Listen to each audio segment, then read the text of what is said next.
Hello, I'm Joshua Robert Boyd. I'm doing a effectiveness examination video presentation for Kennesaw State University's Building and Leading Effective Teams course. Throughout the year, we've created journal entries where basically we would take the concepts that we learned through this course and the textbook and apply it to real world situations in a group that we're currently a member of. I chose the digital shopping department at the company I work for. This specific department relies heavily on team-based operations. The department is a mixture of small groups working independently throughout the stages of transporting the product that the customers choose to purchase online. So our mission is to provide legendary customer service and also move the product in a efficient and a very fast way, to do it as fast as possible. There's 70 to 80 members of our group. Most of the associates are assigned to a different group within the team each day, so it's different every day. And the group's associates are performing independent tasks if they are picking products in the store. If they are working in the warehouse, we are doing interdependent positions. And there's only one group that is assigned to physically enter the store, and the rest of these warehouse positions are logistic based, meaning they focus on preparing and organizing the products in the warehouse. We have both explicit and implicit norms. The implicit norms are that everyone is basically just keeping quiet and doing whatever they are told. That's an unwritten rule, but that is the general atmosphere of the workplace. The explicit norms are to improve your performance metrics, both for yourself individually and for the team. So what happens here is that because management is hesitant to address issues until they happen, the explicit norms, such as you need to have good numbers, they become implicit because the management is hesitant to directly confront or communicate that you're having an issue with this or not. However, they do once a year have a performance evaluation. The traits of our department that are effective, that means that what makes our department an effective team, usually I would say that there are clear and measurable goals, there are accepted roles, there is a healthy workplace climate, everyone is participatory and communicative, and the leaders are creating an environment where communication is encouraged. And the leaders sometimes will be encouraging themselves.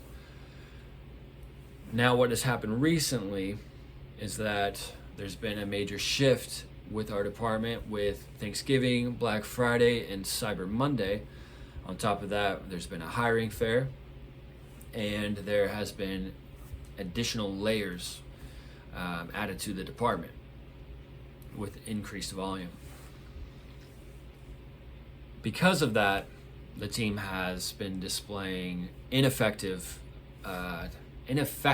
traits, which include poor team performance, complaints, futile member conflict, role and assignment confusion, misinterpretations and decision incompetence, team member disconnection, vapid and dull work environment, incapable of independence from leadership. And I would say that usually, before all of these changes happened, the team or the department was displaying effective team traits. The changes have derailed the structure and environment of the workplace into displaying those ineffective traits that I just listed. I want to list the strengths of the department. Number one, there is compassion from the leaders. When associates are having health or family problems, the supervisors are very understanding, and they have been for me when I've had to go to the hospital many times. The second strength that this department has is that there is a emphasis on leadership over solely managing the associates.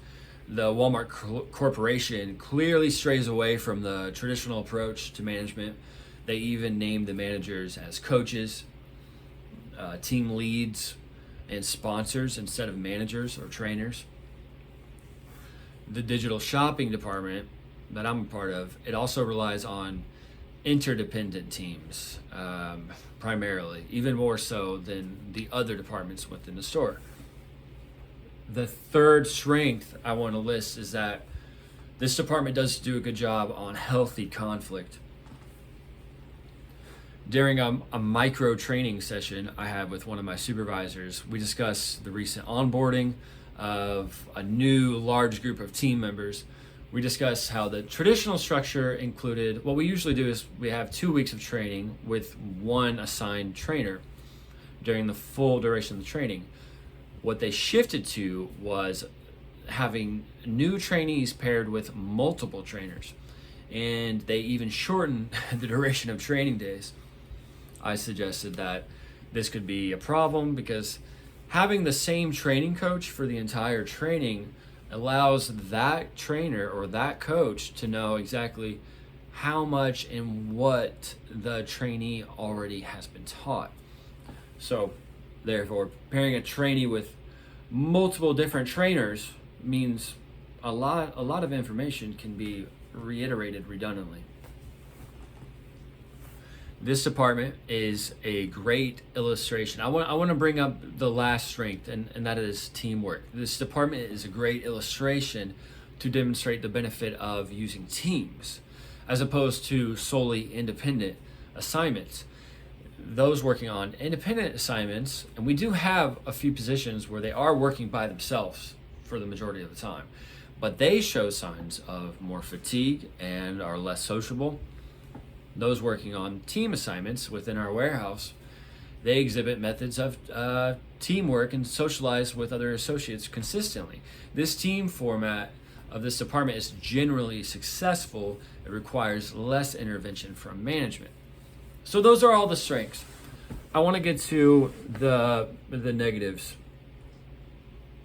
The number one negative or weakness of our department is that the leadership is managing by exception, both passive and active, meaning that the managers will either wait for something to go wrong and then punish the associates. That would be passive managing by exception. And there is also active managing by exception, meaning that the managers will actively go around and look for something to go wrong and then either punish, or I guess they would only punish. And they would sometimes reward the team. They would do a team-based reward, not much individual rewards, but there'll be a team-based rewards. Maybe there will be a pizza party or something, which is nice.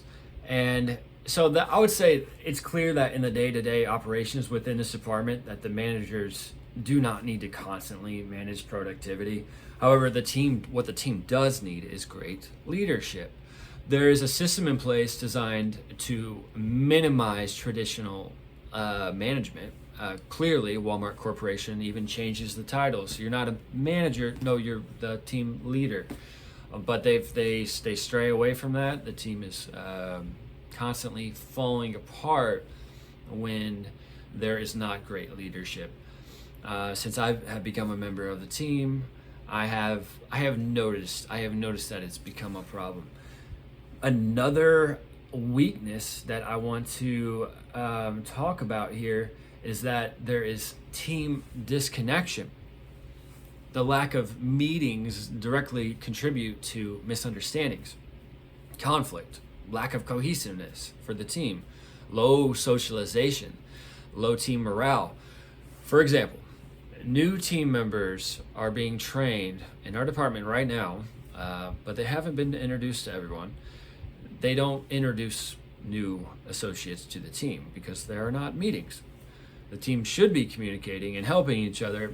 Instead, what is happening is that we're having a massive onboarding and nobody is being introduced, and that creates tension within the department and confusion.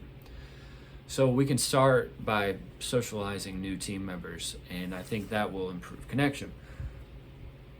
But let's talk about another weakness within our department, and that is apathy. It's crucial for a leader to put aside any self-pride and status as a leader, creating an environment free of discrimination, stereotypes, and bias. If a leader is humble and can think outwardly, being compassionate for those that are considered in the out group and that are oppressed, therefore compassion and love will direct the workflow instead of this rigid, selfish presumptions and arrogance.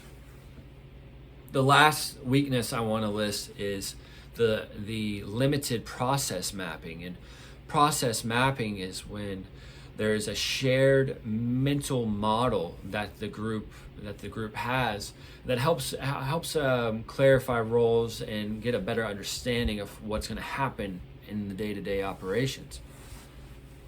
So there has been an increase in the type of online orders that need to be fulfilled, adding to an already small workplace. This has caused tension, leading to symptoms of the ineffective team. Team members begin performing poorly because we can't physically move around the product and the other team members.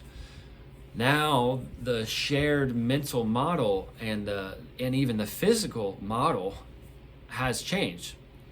Associates are becoming frustrated and disoriented about the daily work procedures. This, of course, leads to the rest of the symptoms found, including incompetence, role assignment confusion, misinterpretations, decision incompetence, and team member disconnection. Meetings are now nearly impossible to conduct amidst this chaos and in confusion. This leads to an unhealthy dependence on leaders. Overall, the team is experiencing a vapid and dual work environment because there's no process mapping. So here are my recommendations. Here are the solutions. The most important thing that we need to do right now is hold meetings. The department needs to consistently hold face-to-face meetings each shift. During the meetings, the leader can focus on socialization, clarifying specific roles, establishing norms, setting clear goals for the department. This is the glue. These meetings are the glue that can hold the team together. But because these strategies are usually abandoned, the team is constantly falling apart. The second solution I suggest is that there needs to be new ethics training for supervisors. Corporations must extensively train the store's supervisors in ethics and continue to personally monitor those supervisors. If the team has problems, it is the fault of their leader sometimes.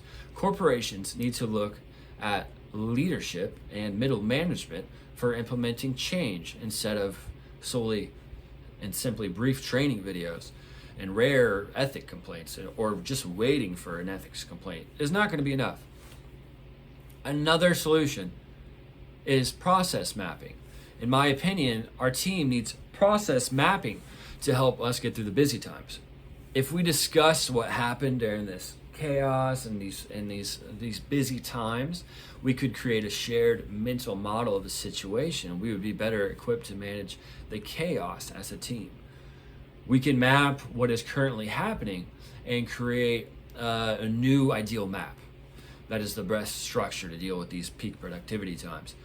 And during this mapping, we can also reiterate what each person's role is.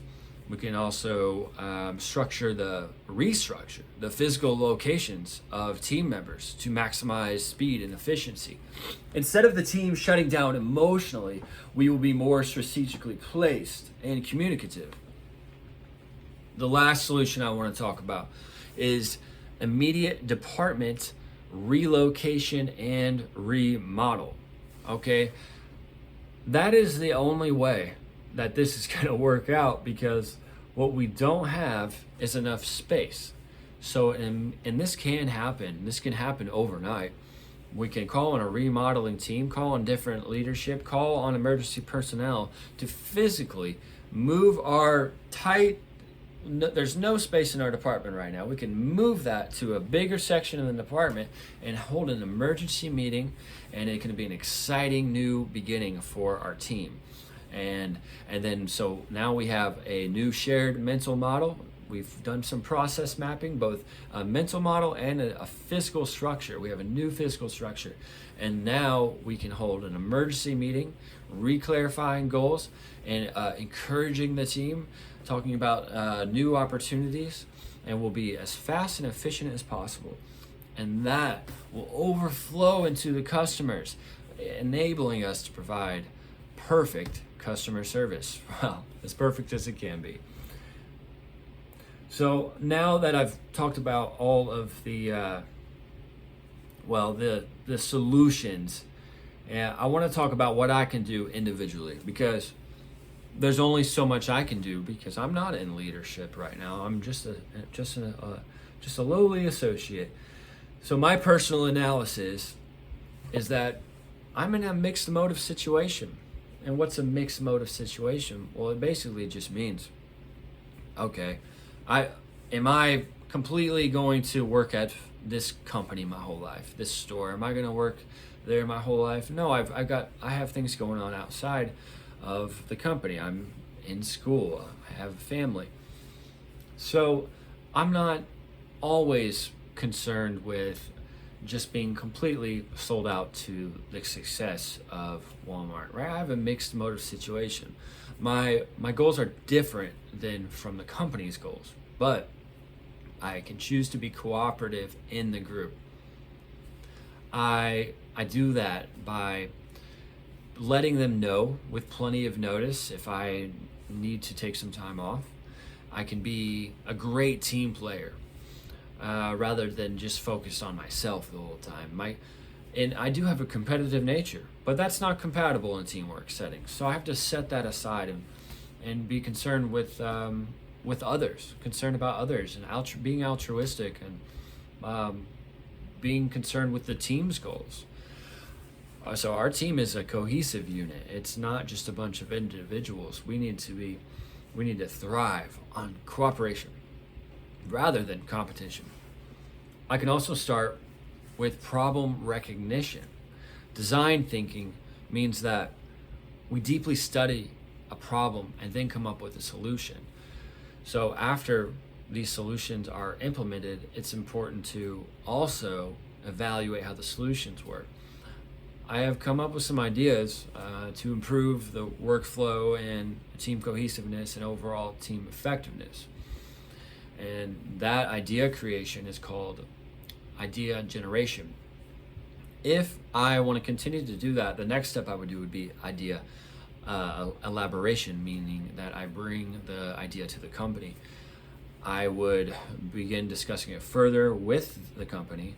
We could polish the idea and prepare for implementation. If the idea became approved, we would begin idea championing, or selling the idea to the top supervisors. And the last step of the idea journey, idea implementation, happens when the idea becomes a reality in either experimentation or reality for the company. To create additional ideas, or even through the idea journey process, we must thoroughly examine the problem in order to create the proper solution. If you don't listen to anything else I say, listen to this. I'll say it again, the only way that I myself or the team can come up with solutions is if we deeply study the problem before we come up with the solution.